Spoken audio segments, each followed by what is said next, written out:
മമ്മൂക്കയും ലാലേട്ടനും ചേർത്ത് വെച്ചൊരു ഫോട്ടോയിൽ ഒരു കുറിപ്പിട്ടിട്ടുണ്ടായിരുന്നു. കുറിപ്പിട്ടിട്ട് മെത്തേഡ് ആക്ടിങ്ങിന്റെ സംഭവത്തെക്കുറിച്ച് സംസാരിച്ചപ്പോൾ അതിൽ ബാധകമല്ലാത്ത ഒരേ ഒരു യുവതാരം ഫഹദ് ഫാസിലാണെന്ന് പറഞ്ഞിട്ടുണ്ട്. അതെന്താണ് അങ്ങനെ ഒരു statement? Fahadh is an extraordinary actor. മോഹൻലാലിന് ശേഷം മലയാള സിനിമ കണ്ട ഏറ്റവും നല്ല നടൻ ഫഹദാണ്. അത് പറയുന്നതിന് എന്താ തെറ്റ്? അതിൽ തെറ്റുണ്ടോ? അല്ല, ഞാൻ ചോദിക്കുന്നപ്പോൾ താങ്കളുടെ സിനിമയിൽ തന്നെ അഭിനയിച്ച ധ്യാനും ഷൈനും ഒക്കെ അവരവരുടേതായ ഫ്ലോസ് ഉണ്ടോ? അവരുടേതായിട്ടുള്ള ഫ്ലോസ് അല്ല എല്ലാവർക്കും ഉണ്ടല്ലോ. ഞാൻ ഒരിക്കലും പറഞ്ഞില്ല ഫഹദ് കംപ്ലീറ്റ് ആക്ടറാണ്.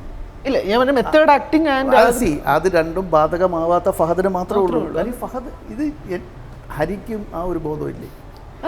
സിനിമ കാണുന്ന പ്രേക്ഷകർ അതിൻ്റെ ഞാൻ പറയട്ടത്, എൻ്റെ കൂടെ ഒരുപാട് പേര് അഭിനയിച്ചിട്ടുണ്ട്.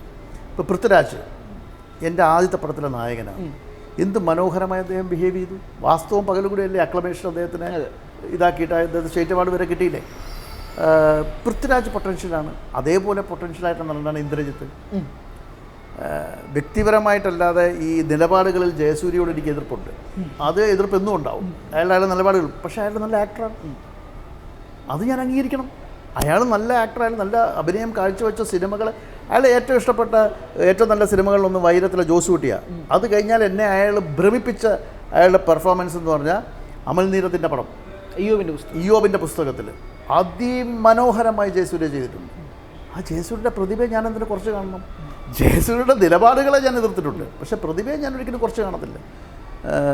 പിന്നെ ധ്യാൻ ശ്രീനിവാസൻ, അയാൾ നല്ല ആക്ടറാണ്. അയാൾ ഒരുപാട് സിനിമകളിൽ അഭിനയിക്കുന്നുണ്ടെന്നല്ലേ ഉള്ളൂ. ഈ സിനിമയിൽ മനോഹരമായ 1-2 സീക്വൻസ്.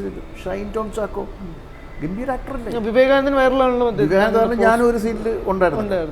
പക്ഷെ അതല്ല, അദ്ദേഹം റിവ്യൂ വന്നിട്ടുണ്ടെന്ന് ഞാൻ എഴുതിയിട്ടുണ്ട്. ആ കുറുപ്പെന്ന് പറഞ്ഞ സിനിമയിൽ 2-3 സീനേ ഉള്ളൂ, പൊളിച്ചോ.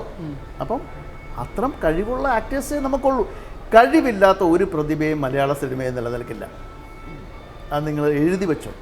പക്ഷേ എൻ്റെ ഒരു നമ്മളൊരു ഫൈറ്റിങ് അല്ലെങ്കിൽ നമ്മളൊരു കാര്യം മനസ്സിലാക്കുമ്പോൾ ഒരു അസസ്മെൻ്റ് ഉണ്ടാവുമല്ലോ. ആ അസസ്മെൻറ്റിൽ ഏറ്റവും മികച്ച നടനായിട്ട് എനിക്ക് തോന്നിയത് ഫഹദ് ഫാസിലാണ്.